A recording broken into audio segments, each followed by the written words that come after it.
the stability of the circuits which we have designed. We have designed 4 circuits. Okay. There are 3 CNT FET based OTAs and one is CMOS OTA. This one, CMOS OTA. So here the ultimate target is whether the proposed CNT FET based OTAs are stable or not.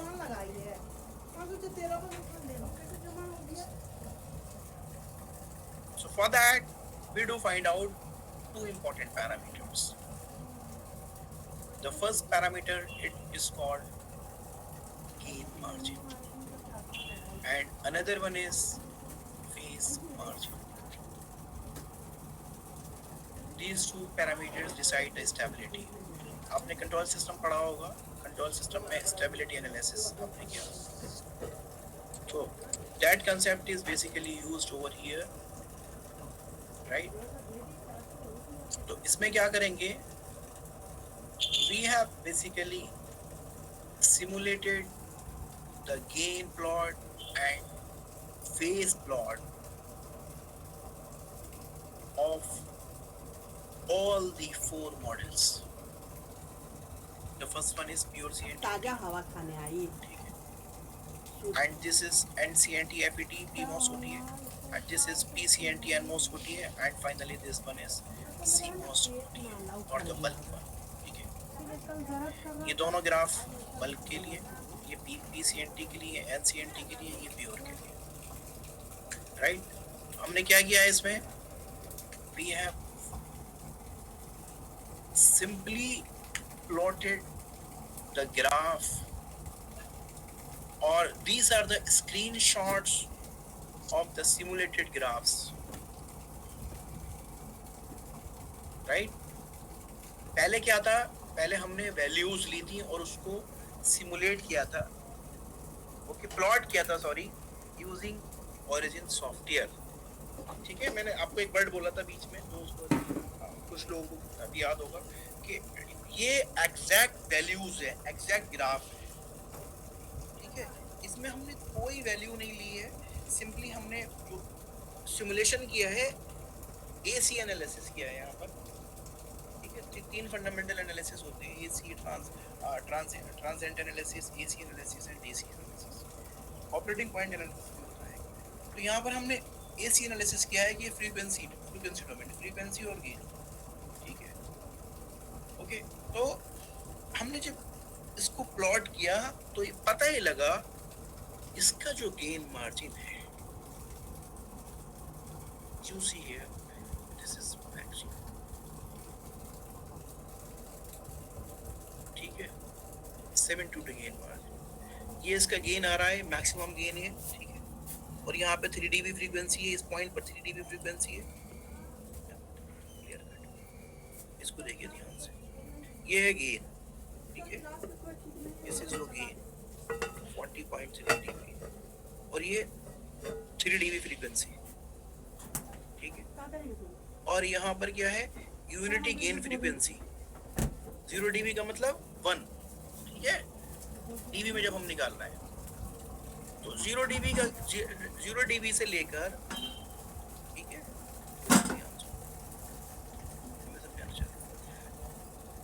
0 dB से मैंने इसको जब नीचे fall किया और ये आया, नीचे से आया ये 180 डिग्री. ये वाला ऊपर वाला समझ में आया तुम्हारे? क्या हुआ? 0 dB, इसमें 0 dB लिया और नीचे को फॉल कराया. जहां पर भी टच किया है उस पॉइंट को नीचे वाले पॉइंट के 180 डिग्री से, देखो ये कितना है, ये 0 डिग्री. ये सॉरी, ये वाला प्लॉट पहले समझो. ये क्या है? यहाँ पर क्या है? ये वाला तो गेन वाला तो हमारा बहुत आ चुका है पहले, -80 dB, -40 dB, 0 dB, 40 dB. Gain आ रहा है. और इस y एक्सिस पे क्या है? y एक्सिस पे हमारा है फ्रीक्वेंसी रेडियन पर सेकेंड. तो इसमें अब इस वाले में क्या है? सॉरी, इस वाले में क्या है? इसमें x एक्सिस फेज, और y एक्सिस पे फ्रीक्वेंसी है, frequency both are same, frequency वाला प्लॉट दोनों का सेम है। ये फेज प्लॉट है और ये गेन प्लॉट है। तो इस फेज प्लॉट में ये 0 डिग्री, 100 डिग्री, 200 डिग्री और नीचे ये -100 डिग्री और -100 डिग्री। तो इसके बीच में एक आएगा 180 डिग्री, ठीक है। जहां भी 180 डिग्री आएगा ये वाला पॉइंट है, ठीक है। तो इन दोनों के बीच की जो वैल्यू होगी that is called phase margin. मैं रिपीट कर रहा हूं, ऊपर से 0 डिग्री हमने फॉल किया फेज के ग्राफ पर और उसका 180 डिग्री पे जो हमारा पॉइंट जहां आया उसके बीच का जो वैल्यू होगी that will be your phase. अब ये कितने जितने पाया होगा जहां भी आया होगा ये तो इन दोनों का जो डिफरेंस होगा that will become phase margin. ऐसे निकालते हैं हम फेज। दूसरा अब गेन मार्जिन की हम बात करते हैं। गेन मार्जिन निकालने के लिए हमने क्या किया, ऐसे ही कर सकते हैं इसको, ऐसे पता नहीं क्या क्या बनता है इसमें। गेन मार्जिन निकालने के लिए हमने क्या किया, इसमें वहीं से नीचे लिया, ठीक है, ये आया 0 डिग्री और नीचे से फॉल कराया जहां ये टच कर रहा है और इन दोनों के का जो गैप होगा that will be your gain margin. तो सबका हमने गेन मार्जिन निकाला, ठीक है। In all the cases we have find out the gain margin and phase margin. और इसका अपना एक रूल है, ठीक है, ठीक है। उस रूल के हिसाब से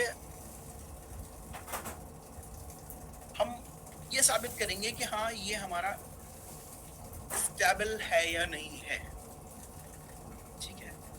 या जिसका गेन जितना ज्यादा है, जितना एंगल जितना ज्यादा है up to a fix range on, ठीक है। तो अब देखिए इसमें क्या, pure CNT OTA has a highest gain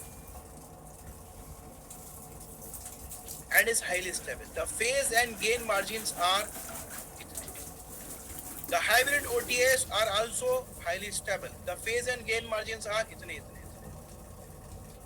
stable. Bulk has the phase and gain margin of itne. Again, the plot shows that CNT based OTAs have poor bandwidth. ठीक है, bandwidth क्या है, पुअर है। कहां से पता लगा, हम भी अब सीन है। देखो इसमें कितनी है, 3 dB फ्रीक्वेंसी 0.29, यहाँ पे कितनी है 3 dB frequency 3.03 megahertz, 4.54 megahertz, 9.2 megahertz. In all the cases, the frequency comes out to be low. In all the cases,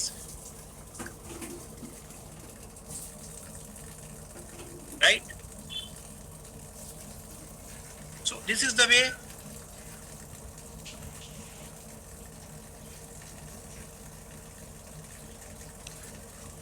right? So hence it is proved that this is highly stable. उसके बाद एक ये वाला slide है, इसको थोड़ा सा और अटेंशन देनी पड़ेगी, जबकि मैं आपको ये सारे पैरामीटर्स बता चुका।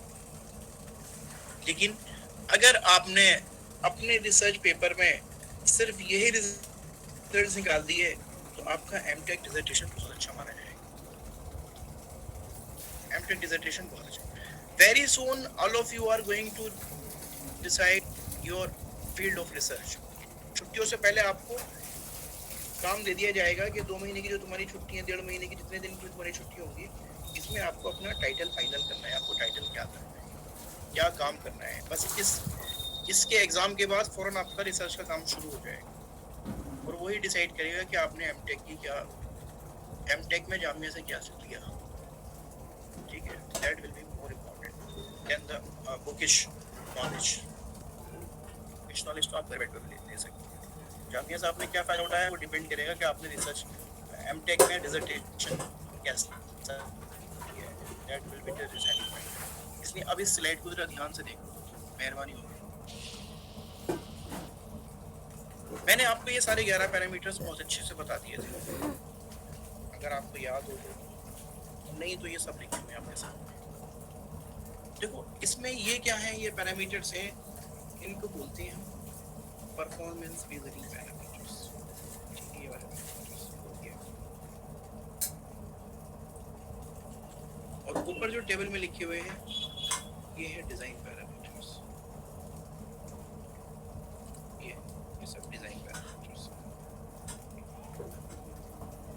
ठीक, तो जैसे जैसे हमने ये डिजाइन पैरामीटर्स की हम बात कर रहे हैं,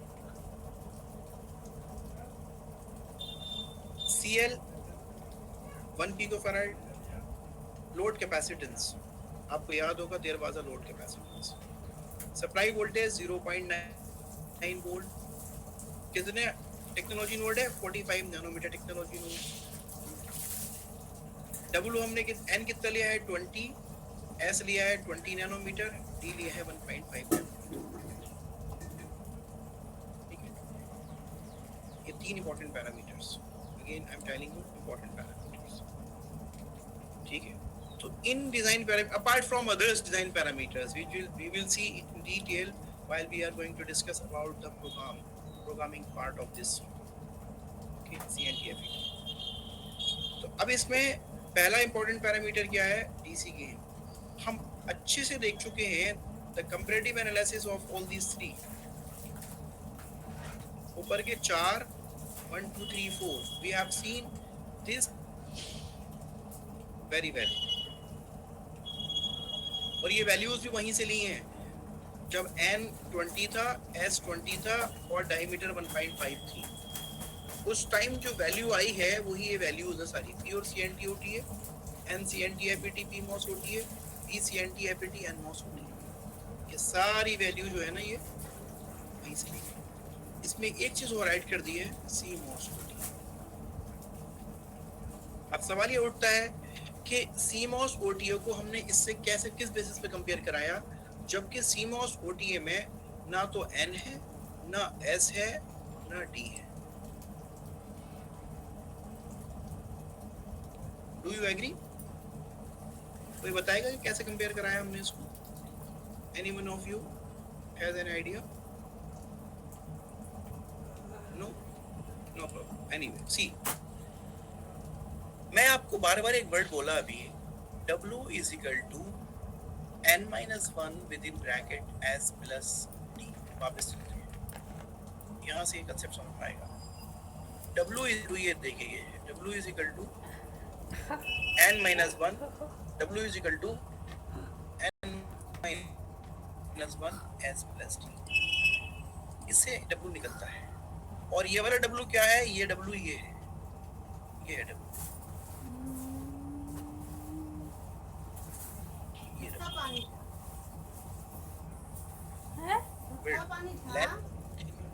ठीक, ये डब्ल्यू निकलता है इससे।